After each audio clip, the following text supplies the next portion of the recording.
so much that some of the appointments are one-sided. We'll take a look at some of these appointments. Maybe it will give you an understanding of what people are talking about, from the appointment of security chiefs to the appointment of the key staff of the president to the appointment of all the related security appointments. A lot of people are asking the questions. More northerners are being appointed when the southerners look so much that they are being neglected. And, well, people will say the constitutional allowance for the president is probably the cabinet. But again, people are asking, what about the Chief Justice of Nigeria, acting CJN Justice Walter Onnoghen? Why is he not confirmed or endorsed by the president? His name is not being presented to the National Assembly. Let's get more perspectives now. A lawyer and a rights activist joins us on the program. CJN Onnoghen has been talking to us from London. Let's get a view of a lawyer into this matter. Gani Fawemi's son, Muhammad Fawemi, joins us via telephone. Many thanks so much, Muhammad, for joining us on the program. If you look at I'm very sure that this discussion has been going on within the legal cycle. What do you make of the delay or the inaction of government or the president on the issue of the confirmation of Justice Onnoghen?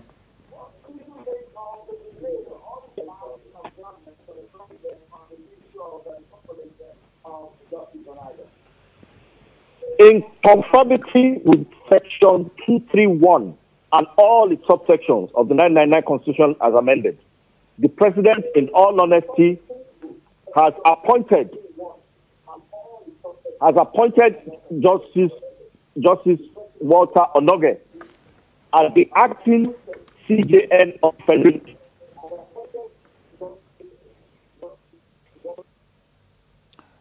Okay, a lot of people will ask Mr. Fawemi that he has appointed him as the acting CJN, but not the substantive one. He is the senior member of the higher bench, and one will wonder, why is his name not being presented? These are some of the questions being asked. Why has it not been presented to the National Assembly?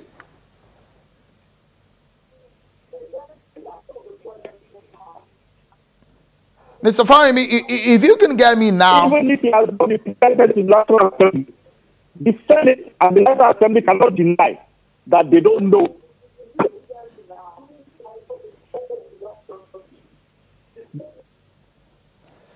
Oh, well, network seems not to be our friend tonight, but lovely to it will be to get Mr. Mohammed Fawemi to talk to us. And when we are able to reconnect with him, we'll definitely come back. Let's go to London, where CJN Onnoghen has been talking to her. So we'll now flip the page now to the issue of anti-corruption fight.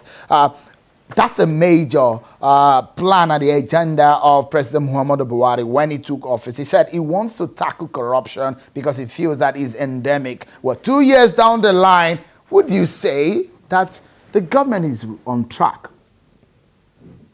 I don't know about being on track, but what I know is that even if you're the greatest enemy of this presidency, of this government, even if you're the most chronic anti-Buhari person, you cannot but acknowledge the fact that things have changed. You know, we have moved from corruption is not stealing or stealing is not corruption to acknowledging the fact that corruption is a problem in the country. So just that alone, the psychology amongst Nigerians that, look, corruption is not good for a country is a big achievement. At least we are able to sort of block the leaking basket to an extent, but for some of us, we think it's not far. It's not further. It's not gone just far enough, because the laws that were meant to be in the National Assembly have been passed that will strengthen the fight against corruption are just there, lingering.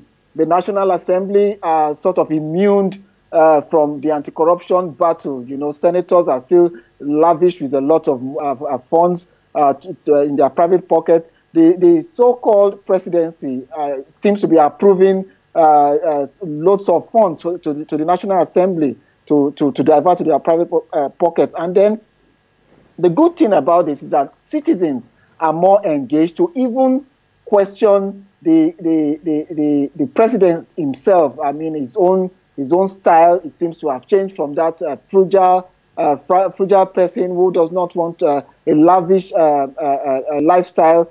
People are now saying you need to sell your aircraft. He donated 2 aircraft to the Air Force. Mr. Onnoghen, if you take a look, for example, at the grass-cutting contract scandal and the reaction that is coming from both sides of the arm of government, the National Assembly and the executive, where the president has sort of given a partial clearing to the SGF, saying, look, for your interim report, I cannot sack this man. But people are asking the question, why not this man stand aside for now? That's perhaps what is obtainable in other clans. That's what some people are saying. For example, do you think that that scandal or that allegation or that matter is a dent on the anti-corruption war of the Buhari government? You cannot deny. You cannot. I don't think even the closest people to Buhari will deny the fact that the president's attitude of do as I say but not as I do is killing. Is calling into question his sincerity in the anti-corruption battle.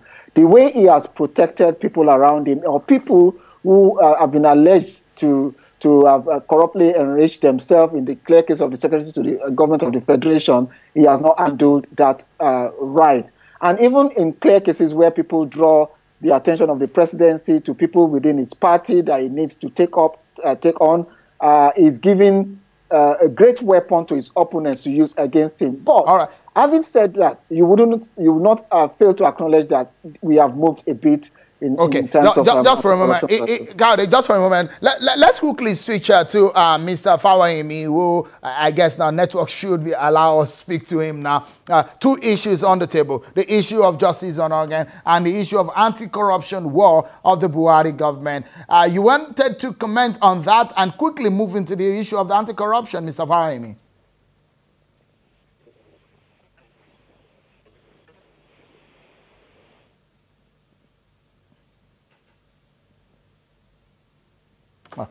Since we're having that problem, network again will not allow us to speak with Mohammed Fawahimi, the son of Gani Fawahimi, Nigeria's right activist. Well, that's how far we can go on the program. Many thanks, Mr. Mohammed Fawahimi, Kayode Ogundamisi from London. Many thanks for talking to us on the program. And that's our show tonight. Many thanks for being part of it. On behalf of the team, Channels Television headquarters right in Lagos, I'm Sean Wakimale. For now.